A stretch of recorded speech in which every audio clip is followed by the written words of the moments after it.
All right, good morning. Let's come to order and go on the record, please. I'm Charlotte Mitchell, Chair of the Utilities Commission. And with me this morning are the following commissioners. When I call your name, please announce your presence. Commissioner Brown Bland, I'm present.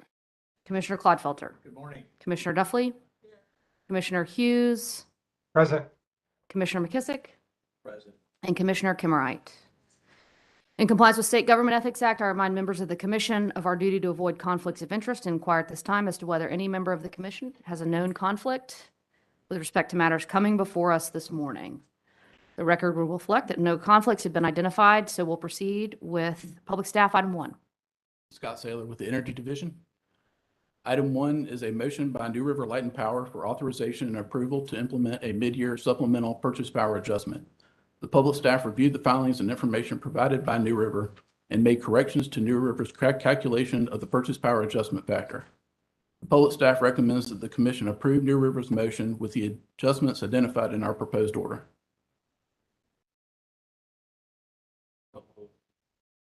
Second. All right, it's been moved and seconded that the item be approved as recommended by the public staff. Mr. Saylor, question for you. Are you aware of whether New River agrees with the adjustments that the public staff has suggested? Yes, I do. Okay, so New River does agree to the public staff's recommended adjustments? Yes. Okay. All right. Does the public staff have any information on the utilities plans for filing a general rate case in terms of timing? I believe they will be filing soon. Okay. Meaning this year, this quarter, next quarter? I don't know the exact timing of their filing, but it. Okay, I see Mr. expected- Drews. I see Mr. Drews signaling to me back there. Mr. Drews, anything you want to add for the record?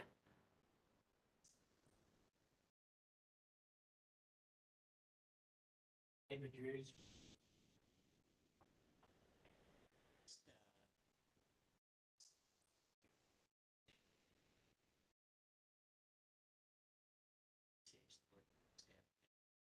Second, you don't have an exact date for filing.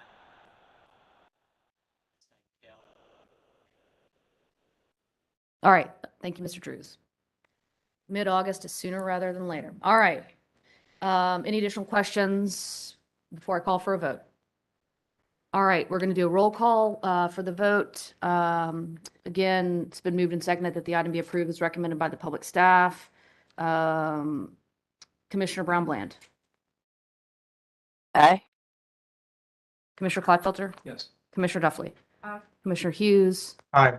Commissioner McKissick, Aye. Commissioner Kimmerite. For the record, I support the motion as well, and the motion carries. All right, thank you, Mr. Saylor. All right, we'll proceed now to Public Staff Item 2.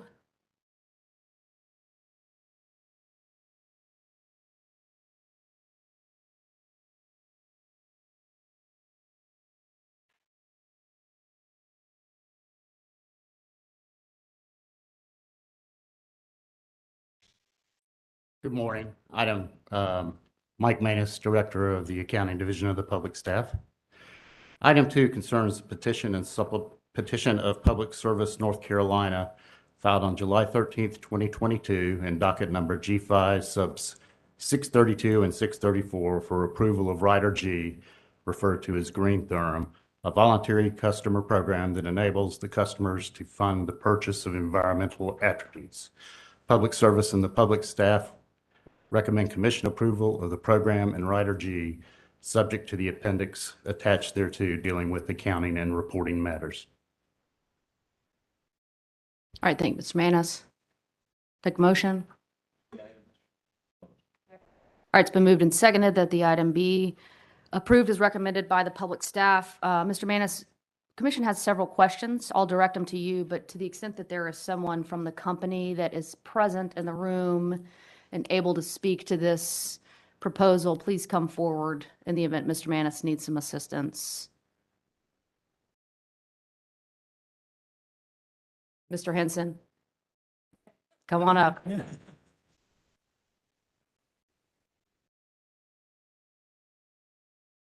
Good morning, Chair Mitchell. This is Mary Lynn Gregg. I was so sure Mr. Manus. Well, he probably can, no doubt. But it's good to have you up here, Mr. Henson and Ms. Gregg. All right, $3 per block surcharge. What can you tell us, Mr. Manis or Mr. Henson, about what assumption, how did you all calculate the $3? What assumptions did you all use in determining the rate? Good question. The $3 surcharge was designed in consultation with Element Markets, our vendor, to develop an affordable price point for the attributes that we were considering, which was the carbon offsets and the RNG attributes. That also includes the acquisition of the attributes, the retirement, marketing and administration of the program, and the financial reporting associated with it. Okay, so we're following up there. When do you all anticipate, or how often do you anticipate having to modify that $3 charge? I mean, are you committed to studying it for a certain period of time? Help us understand the company's position there. We think we have the ability to acquire the attributes that would last us in inventory for maybe 3 to 4 years. Okay, so So we would hold that price point, which is favorable to us for that length of time. okay.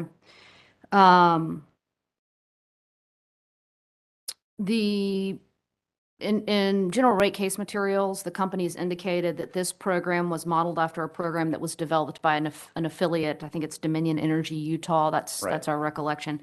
Do you know what participation rate the Utah affiliate experienced? I do. In their first 2 years, they have sold 24,197 blocks to 2,600 customers. 2,600 customers. Yeah. Okay. Similar restriction there to residential customers? I believe it is residential only in Okay. Utah. Okay. Okay. Has PSNC held any focus groups or done any other type of market research to determine level of interest here in North Carolina? We relied on an active program out in Utah. They have 2 years of experience. They've gotten a lot of positive feedback, a lot of people acquiring the blocks, and they've gotten what else was I was going to convey to you about that? That growing participation month over month, almost each month for the last 2 years. So Okay. we use them as our model to Okay. establish our program. All right. Thank you, Mr. Henson. Have you all determined at what point in time, if ever, the program would be made available to industrial customers? First, confirm my understanding that it's restricted at present to residential and commercial. That's correct. Okay. And then we plan to roll out a program we have not yet designed for industrials, maybe in the next 6 to 12 months. Okay. So it would be it'd be different than Green Therm, a I different. think so. Okay. Yes. Got it. Are there any benefits to the company from the purchase of green attributes? Can the company use these purchases to meet internal or external goals, objectives? That's not the way we bid it, and it's not our anticipation to do that. Okay.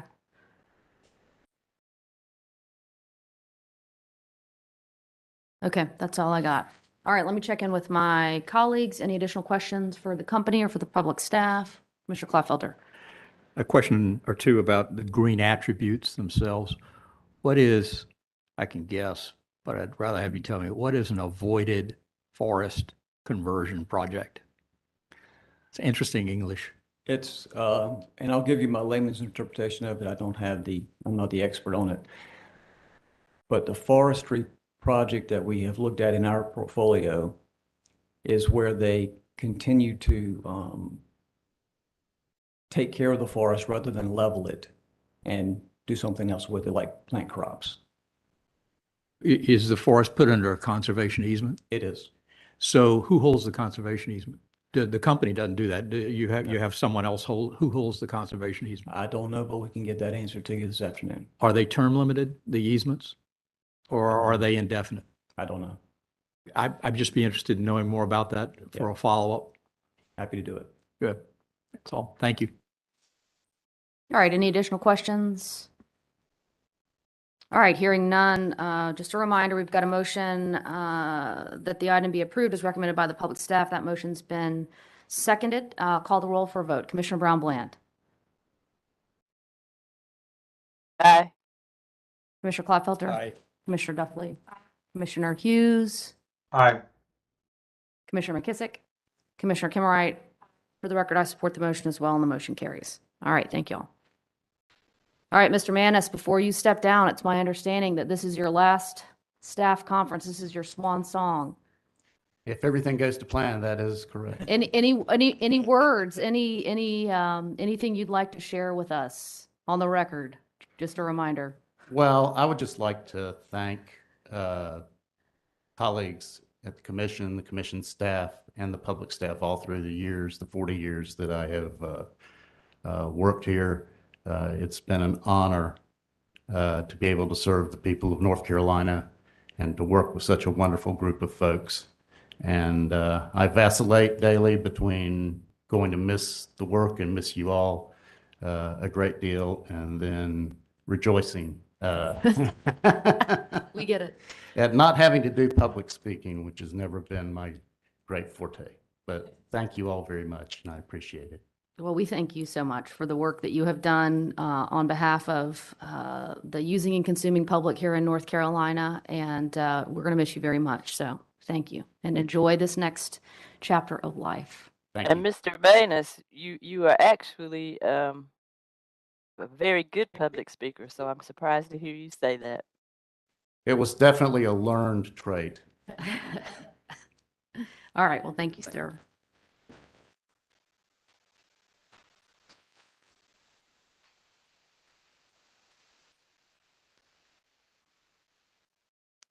All right. Next up, public staff, item 3.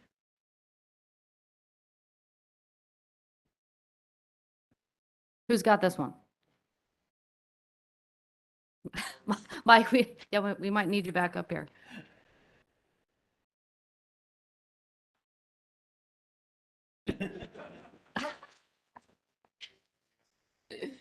Not so fast, huh?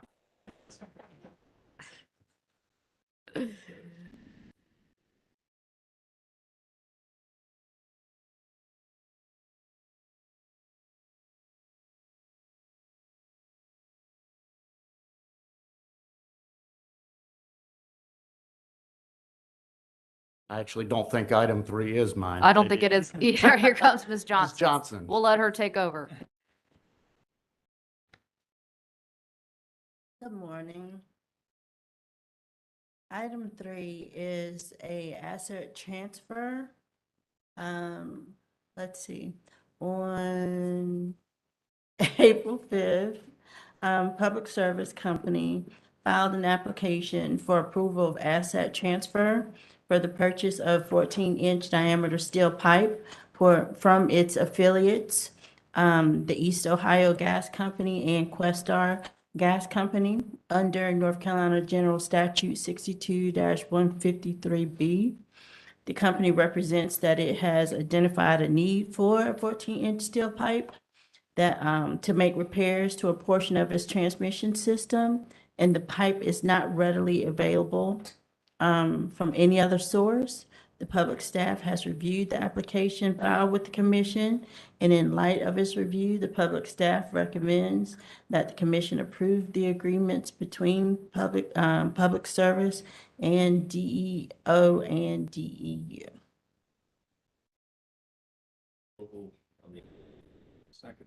All right, it's been moved and seconded that the item be approved as recommended by the public staff. Before I call for the vote, one question, Ms. Johnson and PSNC, to the extent that she doesn't have a response, I'd like for you all to weigh in here. Did you all discuss with the company future need for this exact type of pipe, the 14-inch steel pipe? I believe that was one of our data request questions, and given the length of time that it took for the need for this pipe, I don't believe that it's going to be a need in the near future for this type of pipe. Okay. I don't have the data request response in front of me currently, but yeah, it took a while to get to this point for the pipe to, for there to be a need for it. Okay, so there are not other segments of, the commission's concern is that there would be other segments of 14-inch steel pipe that would need to be replaced. And so does the company have a plan for procuring those? I see Mr. McCauley approaching, for procuring those segments when they're ready to be replaced? Absolutely, Chair Mitchell and Commissioners. Thank you. Bill McCauley representing PSNC. Ms. Johnson, I came up here to kind of throw you a lifeline, and I appreciate your allowing me to do so. And I also appreciate Mr. Henson giving me the easier of the two items we had today. Interestingly, PSNC has, best as we can identify, one segment of 14-inch pipe on our system, and I've joked that it must have been on sale that day. It was constructed in 1961, and of course, the company was at that time capital strapped and just getting into the business well, and we had a lot of transmission lines that we were running at the time. That is an all-ball size. We've only got one.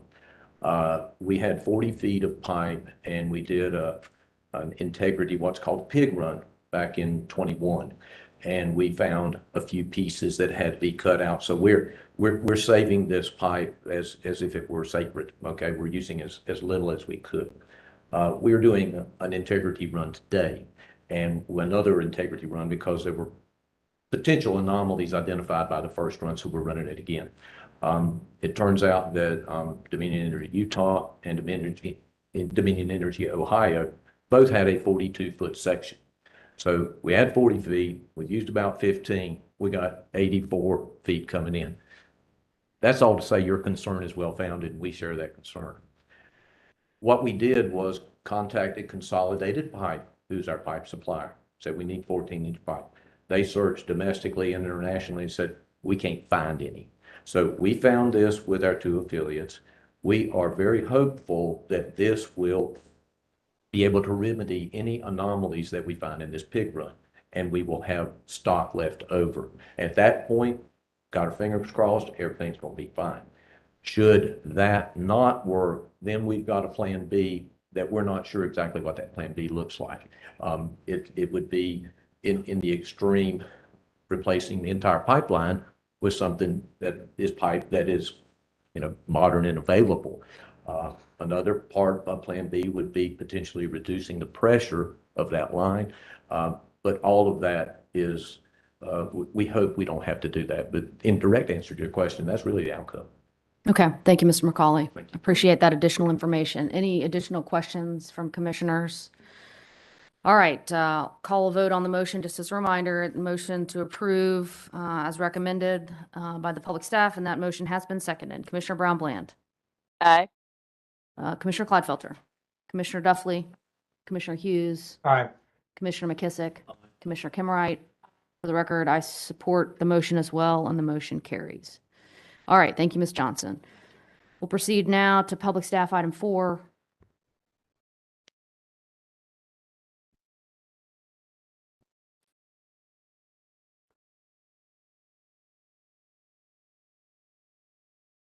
Charles Junis, Director of the Public Staff, Water, Sewer, and Telephone Division. I'm going to try to group up a couple of these items on the water side. No pictures today, though, so sorry to be boring.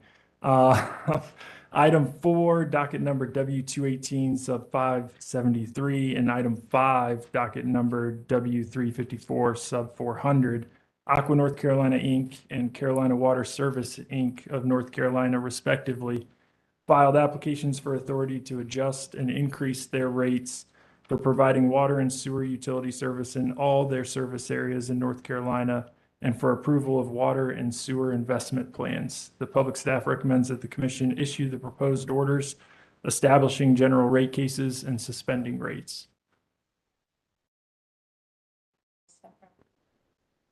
All right, it's been moved and seconded that the items be approved as recommended by the public staff. Questions or discussion?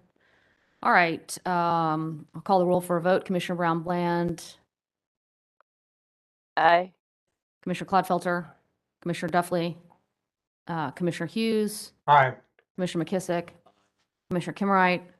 For the record, I support the motion as well, and the motion carries. All right, thank you, Mr. Junis. Appreciate that. Items 6, 7, and 8 filed by Aqua North Carolina, Inc. and docket number W218 subs 577, 578, and 580 respectively are verified petitions pursuant to North Carolina General Statute 62-133.11, requesting authority to amend Aqua's tariffs to increase rates to pass along the increased costs of purchased water from the town of Pittsboro, Fayetteville Public Works Commission, and Johnson County Department of Public Utilities.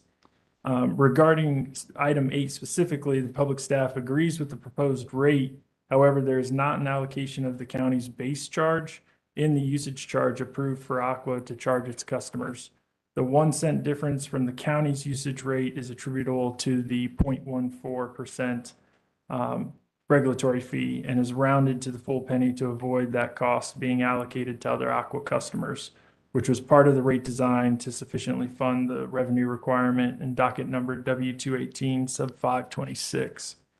The public staff has reviewed the petitions and recommends that the commission issue the proposed orders approving the tariff revisions. 6, 7, 8, and All right, it's been moved and seconded that items 6, 7, 8 be approved as recommended by the public staff. Got questions on the items? Commissioner Clodfelter. Mr. Jonas, I don't have any problem with the item, but I just am curious about if you know the answer to this. I was looking at the bulk purchase water usage rates that Aqua is paying to various jurisdictions.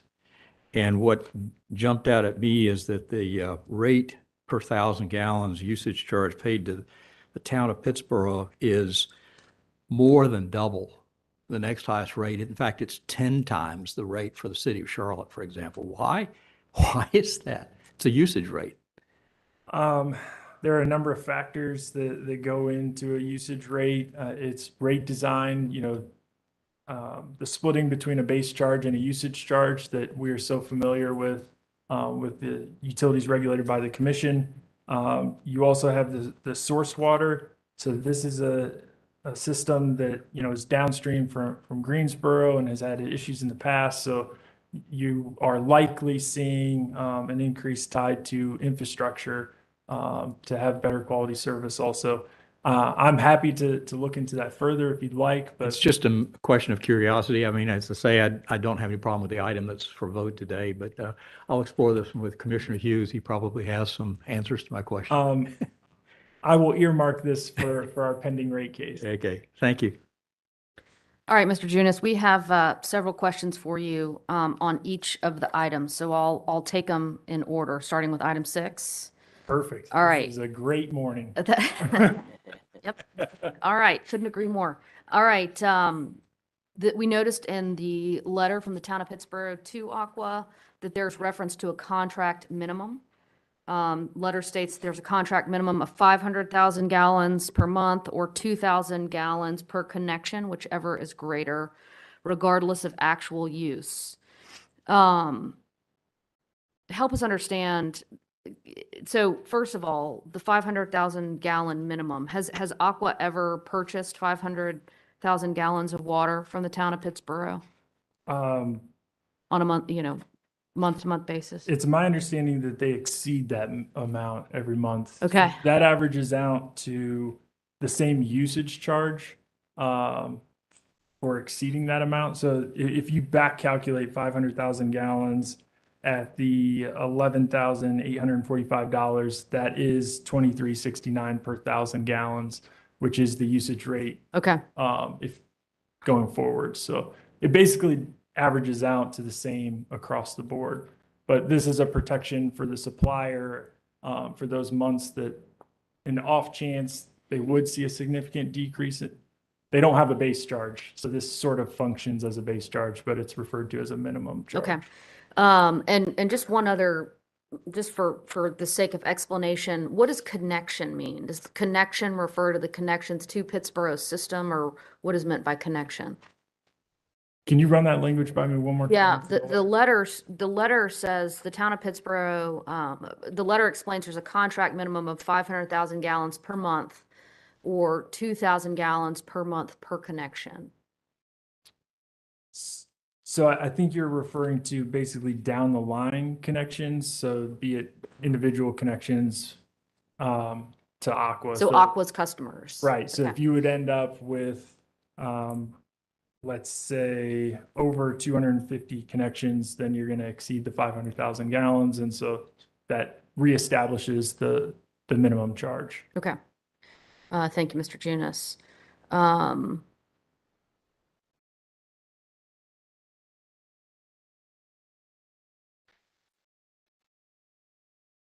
okay. To the next item. Madam Chair, could I ask a question on item 6? You may. Go ahead, Commissioner Brownblade.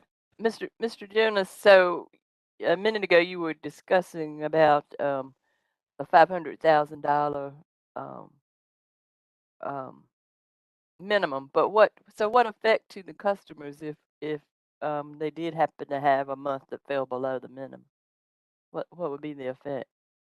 So the effect would be to Aqua that they wouldn't, so let's say there was a month where they used less than 500,000 gallons, then Aqua would still get the minimum charge of the $11,845, but then they obviously wouldn't sell more than 500,000 gallons. And so they would have a loss essentially for that given month for the sale of purchased water.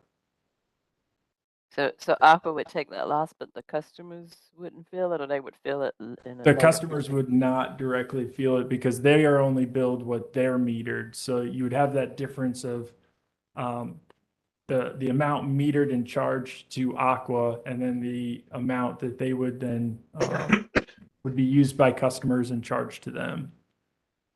All right, thank you. All right, Mr. Junis, moving to item number 7, the I have a pass. question for 6 too, but I can wait. All right, all right, Commissioner Hughes. Yeah, just following up on Commissioner Klinefelter, he was right that this did catch my attention. I believe the high rate is primarily due to Pittsburgh charging Aqua a double retail rate. And that's fairly common for municipalities to charge double rates. Many municipalities, I think, would be amenable to a bulk rate negotiation that I don't know if Pittsburgh would. But I'd ask if the company could investigate that. I believe this is the highest rate anyone's paying in North Carolina for water. I still think it's a bargain to get water delivered right to your door. But I'd request that the company at least investigate at least make a request to try to renegotiate that bulk sale agreement. I can't speak for the company, but the public staff is certainly earmarked this issue and will investigate it further as part of the rate case. Commissioner Clodfelter. When you do, it'd be interesting too to know what's the standard rate charged by the town of Pittsburgh to outside the city limits customers, not for bulk sale, but if I'm a residential customer on Pittsburgh water, but I'm outside the city limits, what's the rate I would charge? Is it this $23.72 per thousand rate, or is it some other rate? Yes, sir. All right, Ms. Sanford, I see you approaching, joining the fray. Thank you. I just wanted to say that we're taking note, obviously, of these questions as well. We'll work with the public staff, and I'll talk with the company to see that we answer all your questions. All right. And just for the record, Joanne Sanford, counsel for Aqua. I'm sorry. Thanks. All right. All right, Mr. Junis, Fayetteville Public Works Commission. Yep. It's our understanding that Colony Village and Stony Point have emergency connections with Fayetteville Public Works Commission. These are two of subdivisions within Aqua service territory. Does this pass through? How does this pass through impact those two subdivisions? So typically with a subdivision that is primarily provided by Aqua sourced wells, they are not charged a pass-through rate. And then this is just a difference of how this expense is incurred versus now if you're providing from purchased water instead of from your wells. It's sort of a trade-off of purchased water expense versus chemicals, electric service, and an operator's time. So that's sort of the difference. So if you need to call on that emergency water, it's an expense incurred by the utility, but is not directly passed to those customers in those systems. Okay. Any additional questions or follow-up for Mr. Junis on this item number 7? Okay, thank you, Mr. Junis. All right, item number 8, and this is the Johnston County pass-through. It's commission's understanding that the new rates become effective for service rendered on and after September 1st, 2022. Is that your understanding as Yes. well? And so the order should so reflect? Yes, please. Okay. All right. Okay, just checking in. Any additional questions for Mr. Junis before we let him go? All right, we've got a motion on the table to approve these items as recommended by the public staff. It's been seconded. I'll call the roll for a vote. Commissioner Brown Bland, how do you vote? Aye. Commissioner Clodfelter, Aye. Commissioner Duffley, Commissioner Hughes, Aye. Commissioner McKissick, Commissioner Kimmerite, and I support the motion as well, and the motion carries. All right, thank you. Mr. Appreciate Chairman. that. You can't let me go quite yet. Item 9, docket number W1305 sub 36, Pluris Hampstead LLC filed a motion with the commission seeking to amend its tariff for monthly commercial metered sewer service to include a base charge for 8-inch meter service in Pender County. The public staff has reviewed the motion and recommends that the commission issue the proposed order approving the requested tariff revision. Approval as a second. All right, it's been moved and seconded that the item be approved as recommended by the public staff. Are there any questions or discussion on the item or on the motion? All right, call the roll for a vote. Commissioner Clodfelter. I'm sorry, Commissioner Brown Bland. Aye. Commissioner Clodfelter. Yes, and that's 2 votes. Okay. Commissioner Duffley. Commissioner Hughes. Aye. All right, Commissioner McKissick. Commissioner Kimmerite. And for the record, I support the motion as well, and the motion All right. carries. Thank you All for right. keeping me on my toes. I'm going to pass it off to Mr. Franklin. All right. We'll proceed to public staff, item 10.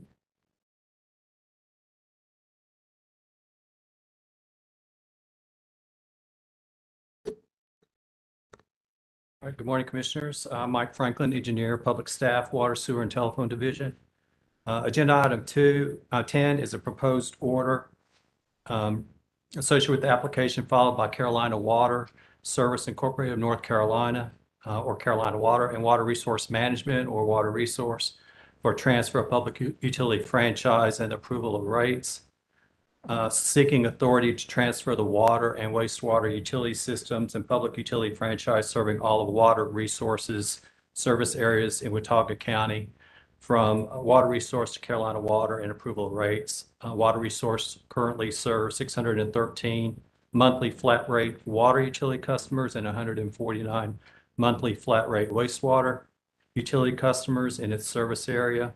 Upon acquisition of the system, Carolina Water proposes to charge the current commission-approved Carolina Water uniform rates for flat rate residential service for both water and wastewater utility service approved by the commission in docket number 354 sub 384 on April 8, 2022. The applicant's recommended rates are shown in the proposed order. Proposed order has been provided, and it is recommended that commission issue the proposed order scheduling hearings, establishing discovery guidelines, and requiring customer notice. Second. All right, it's been moved and seconded that the item be approved as recommended by the public staff. Questions? Commissioner Kimmerite. Chair Mitchell, I don't have a question, but I have a conflict, and so I will not be voting on this one. All right, record will reflect that Commissioner Kimmerite will not participate in the vote on this item number 10. Before I call for the vote, Mr. Franklin, one question for you. Given that residents are currently receiving unmetered service, how do the public staff obtain the average monthly water usage of 3,837 gallons? That is based on the rates that the usage for the Carolina Water uniform rates. Okay. All right, I will call the roll for a vote, assuming no additional questions for the public staff. Commissioner McKissick, go ahead. This additional incentive payment of $706 per customer, do you have any idea how that was derived? No, sir, but, we haven't finished our review of the application and our recommendation, so we'll consider that as part of our recommendation. Very good. Thank you. Mhm. All right, any additional questions? All right, I'll call the roll for a vote. Commissioner Brown Bland, Aye. Commissioner Clodfelter, Aye. Commissioner Duffy, Commissioner Hughes, Aye. Commissioner McKissick. And for the record, I support the motion as well, and the motion carries. Okay, agenda item 11 is the proposed order for the application filed by Redbird Utility Operating Company, LLC, or Redbird, and Crosby Utilities Incorporated, or Crosby, for transfer of public utility franchise and for approval of rates, seeking authority to transfer the water and wastewater utility systems and public utility franchise serving all of Crosby's service areas in Wake County from Crosby to Redbird, and approval of rates. Crosby currently serves 290 residential customers in the Baywood Forest and Cottonwood subdivisions, with 210 water and wastewater utility customers in Baywood Forest and 80 wastewater-only utility customers in Cottonwood. Upon acquisition of the system, Redbird proposes to charge the current commission-approved rates for Crosby. The applicant's recommended rates and proposed future rates are as shown in the proposed order. And a proposed order has been provided, and it is recommended that the commission issue the proposed order, scheduling hearings, establishing discovery guidelines, and requiring customer notice. Move approval of item 11 as proposed. Second. All right, it's been moved and seconded that the item be approved as recommended by the public staff. Questions or discussion? All right, hearing none, I'll call the roll for a vote. Indicate your support with an aye and your opposition with a no. Commissioner Brown Bland, Aye. Commissioner Clodfelter, Aye. Commissioner Duffy, Commissioner Hughes, Aye. Commissioner McKissick, Commissioner Kimwright.